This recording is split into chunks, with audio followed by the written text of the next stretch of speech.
हेमंत बिस्वा शर्मा देश छोड़कर भागने की तैयारी में हैं। कभी अपने फैसलों पर गर्व करने वाले हेमंत अब उन सबूतों से डर रहे हैं। देखिए पूरी रिपोर्ट। ये दादा, हमारे चाचा, पापा ने मिलके सबने बनाया था और ये सब लोग मिलके तोड़ रहे हैं। मत रो, चुप हो जाओ, चुप हो जाओ।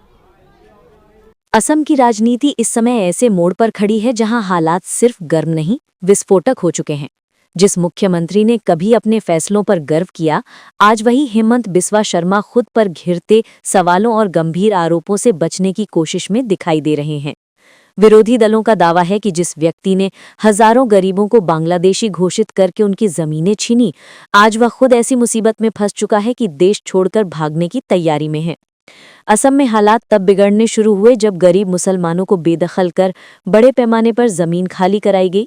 हजारों बीघा जमीन को अवैध कब्जा बताकर बुलडोजरों से गिराया गया और बाद में वही जमीन अडानी समूह और दूसरी निजी कंपनियों को दे दी गई। पीढ़ियों से बसे परिवारों को अचानक बाहरी घोषित कर दिया गया। तुम बांग्लादेशी हो, यही दो शब्द उनकी पूरी जिंदगी पर भारी पड़ गए। महिलाओं, बच्चों और बुजुर्गों को खुले आसमान के नीचे छोड़ दिया गया और किसी ने उनकी आवाज नहीं सुनी।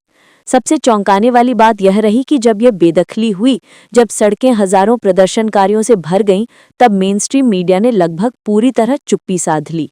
कोई रिपोर्ट, कोई बहस, कोई खबर नहीं, मानो राज्य पर पर्दा डाल दिया गया हो। ऐसे में सवाल उठते हैं कि मीडिया किसके लिए चुप रही, सरकार के लिए या उसके दोस्तों के लिए? उधर कांग्रेस ने मुस्लिम विरोधी बेदखली पर बहुत खुलकर आवाज नहीं उठाई, लेकिन हेमंत के भ्रष्टाचार पर खुला हमला बोला। राहुल गांधी ने हेमंत को देश का सबसे भ्रष्ट मुख्यमंत्री कहा और कहा कि वे बहुत जल्द जेल जाएंगे।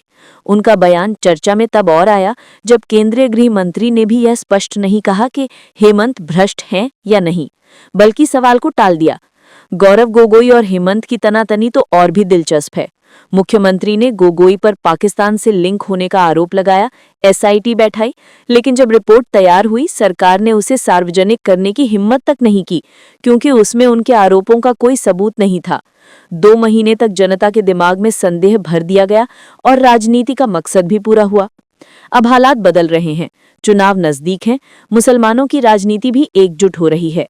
बदरुद्दीन अजमल की AIUDF और असदुद्दीन ओवैसी के बीच गठबंधन ने हेमंत के लिए मुश्किलें बढ़ा दी हैं। ये पहली बार है कि मुस्लिम वोट स्पष्ट रूप से एक धड़े में जाते दिख रहे हैं और इसका सीधा असर बीजेपी पर पड़ेगा।